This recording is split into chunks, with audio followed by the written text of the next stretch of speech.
Hi hello नमस्कार, मी उज्ज्वला तुमचं स्वागत करते आपल्या यूट्यूब चॅनलमध्ये। आज मी नाश्त्याला बनवला आहे पापडा आणि डाळ भात। मुलांना डाळ भात हवा होता आणि यांना पापडा। पापडा म्हणजे हा वाळवण्याचा एक प्रकार आहे। उन्हाळी वाळवणामध्ये हा पापडा बनवला जातो आणि यांच्यासोबतच्या पोपटांचा सुद्धा नाश्ता चालू आहे। पावसाळा लागला की आपल्याला काही ना काही पावसाळा चालू होण्याआधी आपण घराची स्वच्छता करतो आणि आज मी देवघर क्लीन करायला घेतलं। हे दीदी आहे, दीदीने देवघर क्लीन करायला माझी मदत केली। मी देवाचे भांडे वगैरे स्वच्छ करेपर्यंत त्यानं सर्व देव वगैरे बाहेर काढून व्यवस्थित स्वच्छ करून घेतले। आपण 8-10 दिवसातून एकदा देवघर क्लीन करतोच।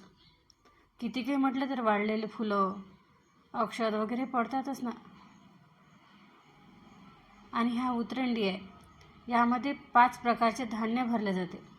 असं म्हणतात की उतरंडी रिकाम्या कधी ठेवू नये, त्यामध्ये जर धान्य भरून ठेवलं तर अन्नधान्याची आपल्याकडे कधीच कमी पडत नाही। तुम्हाला माहीत असेल आपल्या आजीच्या काळामध्ये डबे वगैरे कमी होते तेव्हा उतरंडी भरून ठेवायचे, त्यामध्ये धान्य वगैरे भरून ठेवायचे आणि इकडे आपल्या उतरंडी भरून तयार आहे।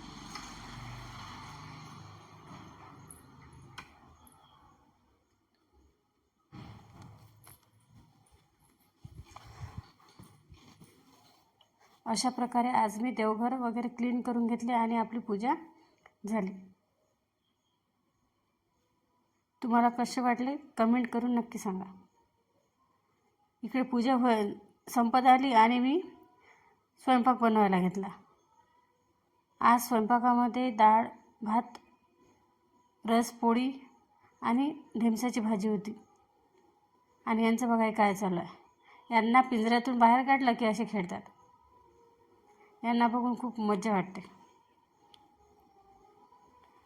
आणि संध्याकाळ दुपारची वेळ झाली की मुलांना तर खायला पाहिजेच।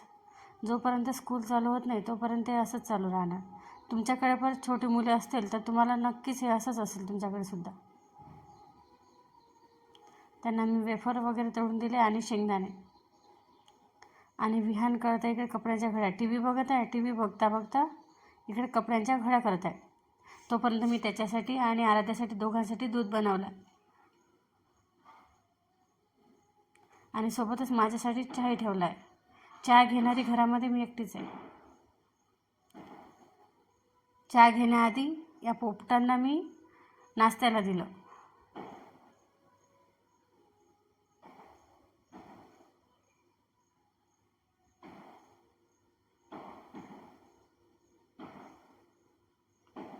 जसे की माझी वाटच बघत होते।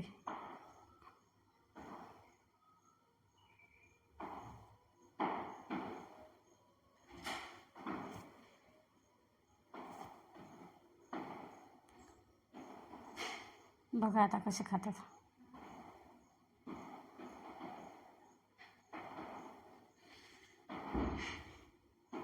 जर व्हिडिओमध्ये तुम्हाला काही आवाज येत असेल तर प्लीज सॉरी हा। आणि इकडे माझा चहा रेडी आहे।